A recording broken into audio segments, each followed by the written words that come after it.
Takoma Park, City TV.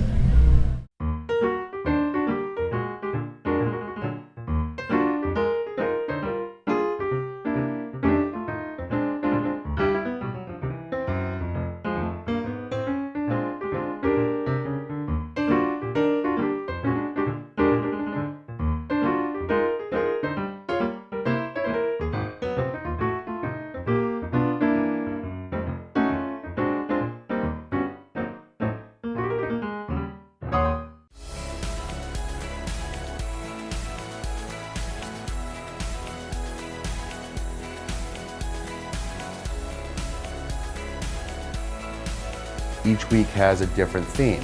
So some of our themes include movie magic, there we have a Star Wars theme, we have a carnival theme. We'll have various activities based on the theme of that week. Camp Takoma is ages 5 to 12. It's a co-ed camp. It goes 8 weeks long. We take 2 trips every week. One is a specialty trip, one is a swim trip. The cost of the camp is $125 per week for residents, $145 per week for non-residents.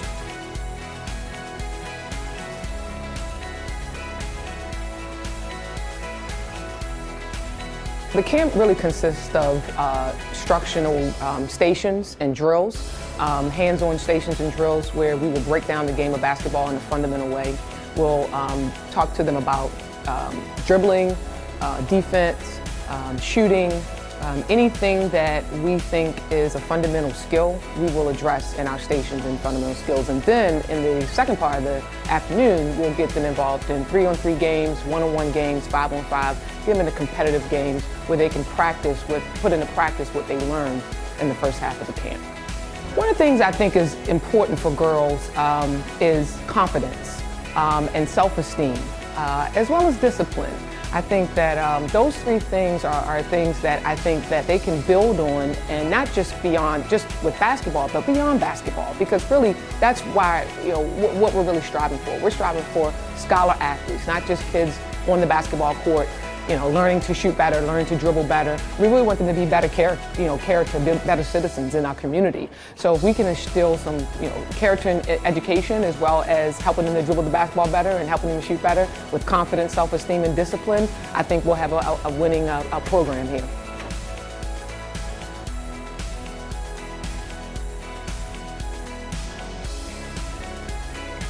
Some of the activities rookie sports campers will be doing will be basketball, flag football, dodgeball, kickball, volleyball. They're learning the basics on how to play some of these activities. One thing I hope that the campers take away this summer is making lifelong friends with every camper.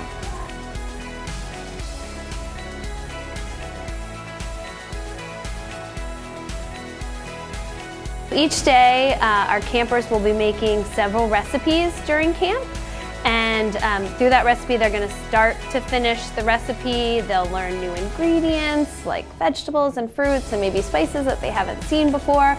They're going to work on knife skills, so cutting and chopping.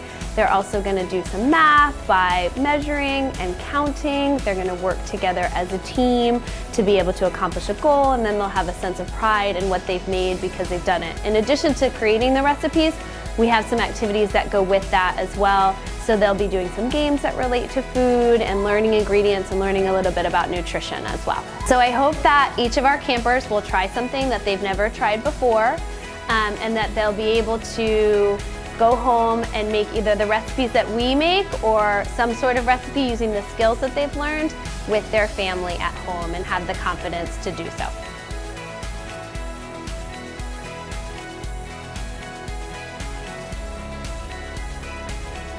In dance cheer camp, one of the staple things that we do is we'll be teaching the rudimentary skills for hip hop,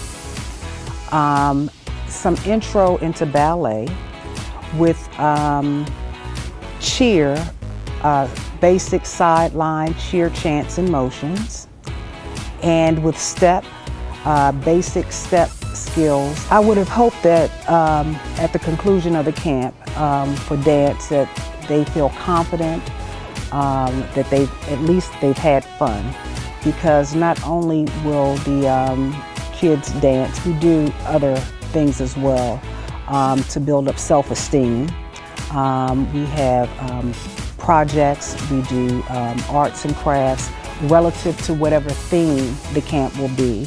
We have various themes for each camp. In sports camp, there'll be activities such as, because it's a co-ed camp, we'll be doing dance, cheer, step, dodgeball, football, basketball, soccer, double dutch, badminton, tennis, arts and crafts. There'll just be a whole host of activities that both male and female can participate in.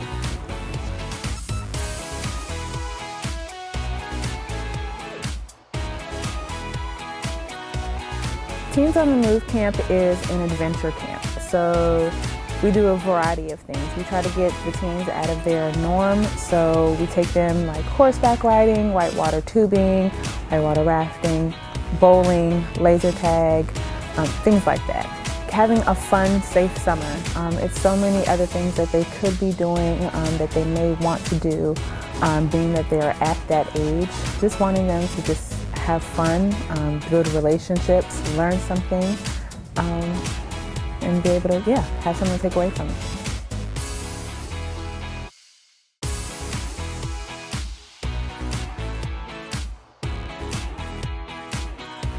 This summer we'll be working on Beauty and the Beast to celebrate the live action Disney film that's coming out this spring. And our kids will be learning song and dance numbers, we'll be working on scenes, we'll be doing character work, we will be doing some costume and set work, and we'll be getting it all together and performing it for the parents and family. Part of the camp is performing and building a character and working on singing and working on acting. But another big part of the camp is set construction and costume construction. And we want the kids to be invested in every part of it. And whatever they work on, whether it's set or costume-wise, if it's something that's individual to them, they own that piece and they take that piece home. So that's why we've got a materials fee there. We invest a lot into the kids, and then we hope the kids will take those things home and keep working with them. The difference between Spotlight and Footlights: Spotlight is the older campers. They are 9 to 14. They have a 9 to 3 work day here with us, and they will be doing extensive work on characters, songs, and scene work. The younger kids will be doing a half-day camp for 1 week. Oh, the Spotlight camp is 2 weeks. And the younger kids will be coming in the second week of that for half days, and they will be doing group singing and worked into a few of the scenes and then enjoying the show in between the scenes that they're involved in.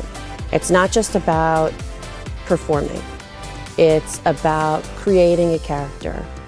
It's about, this is the way that I am performing Belle, or that I am performing the Beast. And I'm doing my research and I'm putting it together, but it is my creation. And that's really what I want the kids to take away from it.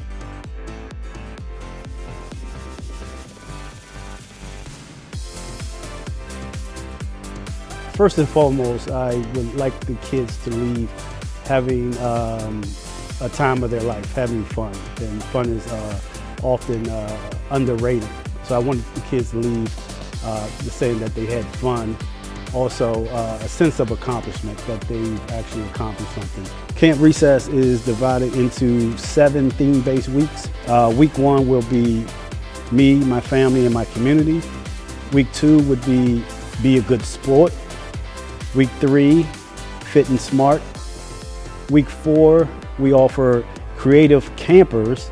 Week 5, Imagination Station, where you get to use your imagination. Week 6 is Let's Move. Week 7 is Spirit Week. And we also offer aftercare as well as before care for an additional fee. On Fridays, we offer a tremendous cookout. Tuesdays is our pool day. We'll be traveling to Long Branch Pool to go swimming.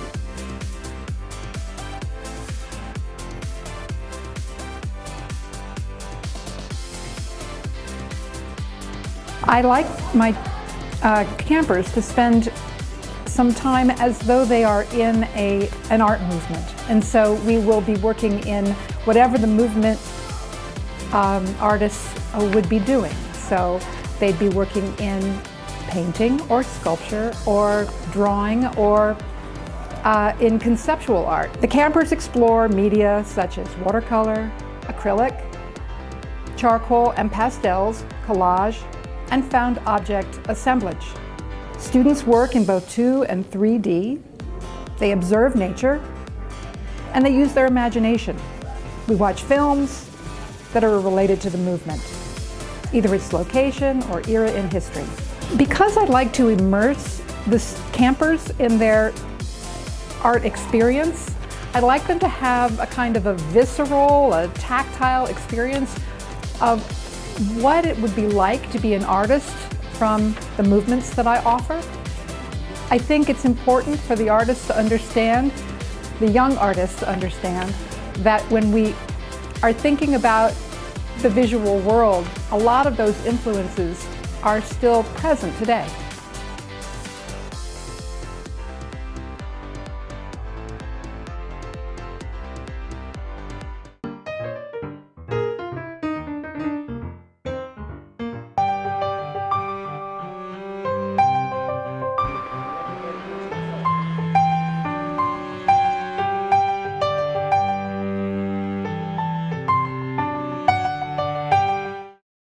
We have 2 art projects in Ward 5 now.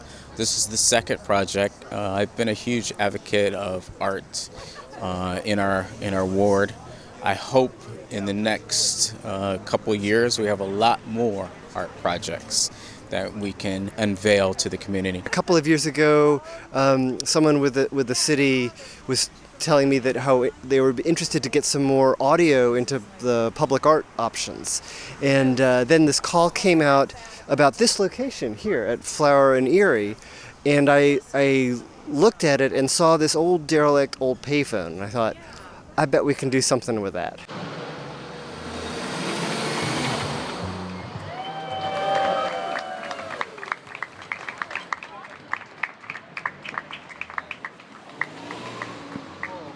The idea with the box itself is that you pick up the phone and it operates like an old-fashioned payphone, except that any button you press, you hear a sound of a bird that lives locally here in Takoma Park. I think this was fantastic that we had youth in our community play a big role in this project. And Takoma Radio. The art contest for bird calls was hosted on the radio station. That was exciting. The contest winner, I think she's just here, is Sienna Chimino, and she has showed up today with the actual rooster she recorded that's in the phone. Initially, my role was just to help David get the word out about the rooster and to tell people that we were going to have an art installation. And then, because I have a long history in radio, he came to me and asked if I would voice some of his script. When you find the parts that you want to use, like the beak of the bird is 2 lightning rods. They've been laying around for a while. I had no idea what to do with them, but they are perfect for little spikes on a beak. So that started the whole project, was the beak, and then I went backwards and found a whole bunch of music stands. And I thought, well, this is a perfect opportunity to use music stands with a music composer, a sound project.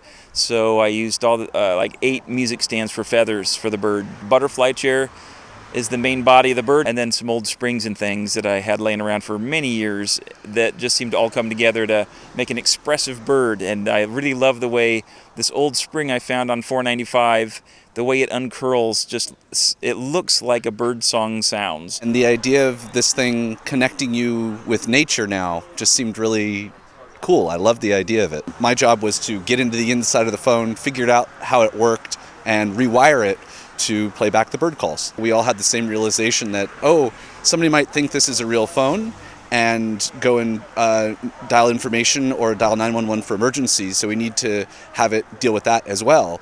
And so we were emailing back and forth how that should work, and it was a really fun, collaborative process. I love that the city of Takoma Park does these types of art installations, and I love that this one is really almost what I call Langley Park. I'm in a territory that I like. I mean, I walk a lot around here and have raised my kids here. Art is a great way for residents, doesn't matter, you know, if you live in the apartment buildings or you live in the single-family homes. It's a way for people to congregate and see one another and bump into one another and just say hi. Please come out and see the artwork. It is at Erie and Flower Avenue. It's interactive. It took a lot of not just the sculpture on top of it, but a lot of high-tech work went into making this art project. And I want to thank the Art and Humanities Commission for advocating for this project in Ward 5.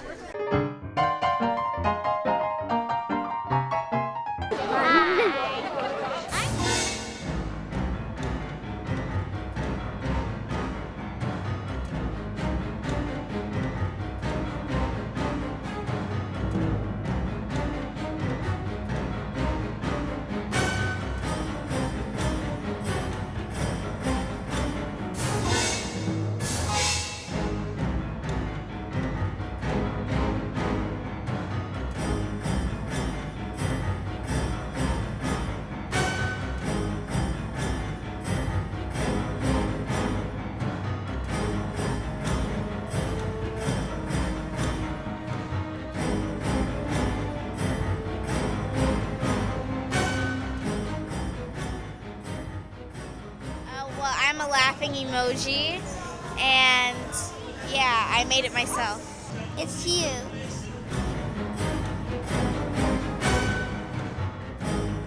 I have white hair and I have a staff. Darth Vader. I'm Alex.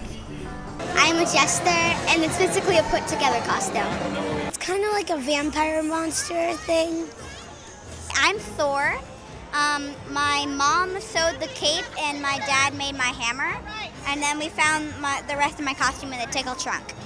My friends encouraged me to do the costume because like a lot of my friends are being superheroes, so we're all like DC characters or Marvels or adventures. Darth Vader. Darth Vader. I don't know. I'm a witch!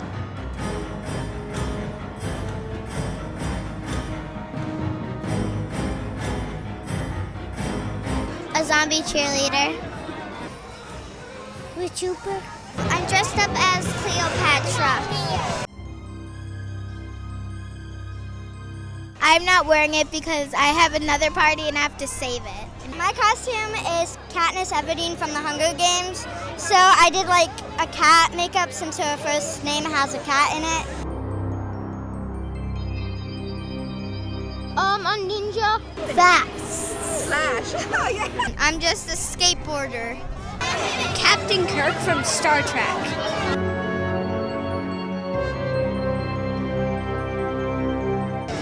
My costume is a Roman gladiator. I'm a gorilla.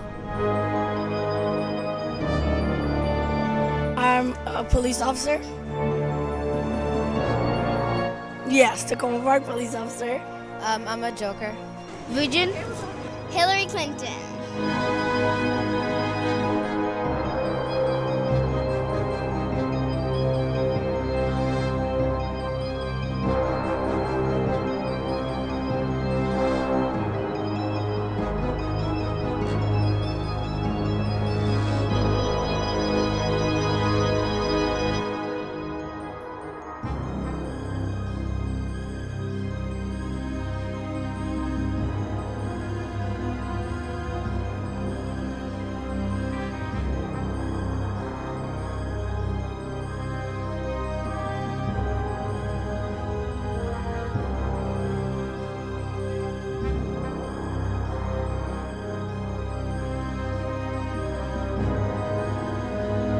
You know, there's a lot of scary things, but a monster, the only monster that I know of is a killer clown.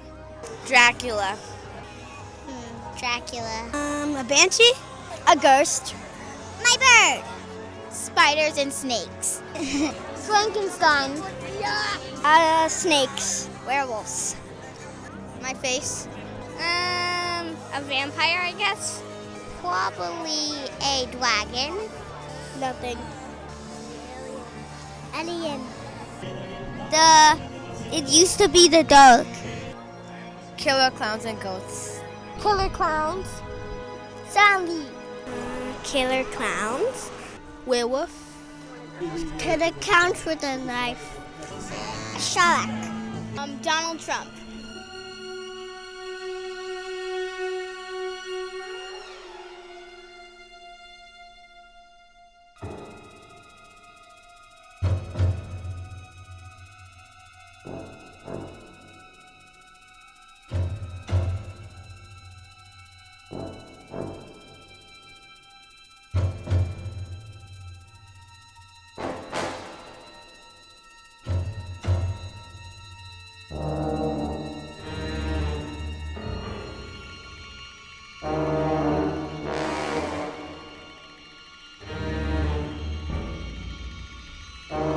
My favorite candy is Starburst. Reese's Peanut Butter Cup. That's my favorite. I think I like Skittles the most. I like a lot of candies, but I think one of my favorites are Milk Duds. Maybe Hershey's. My favorite candy would be a bottle pop. Probably a lollipop. My favorite candy is a Twix. Chocolate. Skittles. Candy corn. Hershey's. A Hershey bar. Zombies. Chocolate. My favorite candy, I really like Jolly Ranchers. Favorite candy, Skittles. I'll go with M&M's. Lollipop. Hershey's. Skittles. Police gums. Juice. Probably Sour Patch Kids. Reese's Pieces. Reese's Peanut Butter Cup.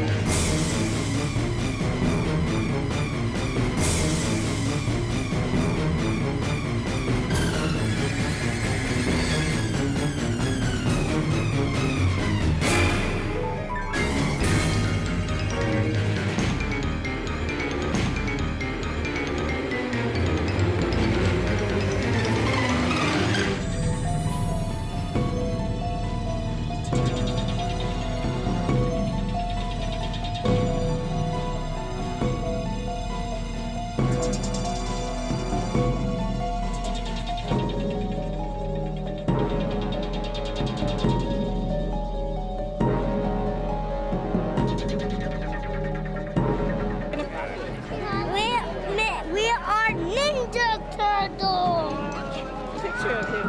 Why this thing? Wow, this thing is a big camera.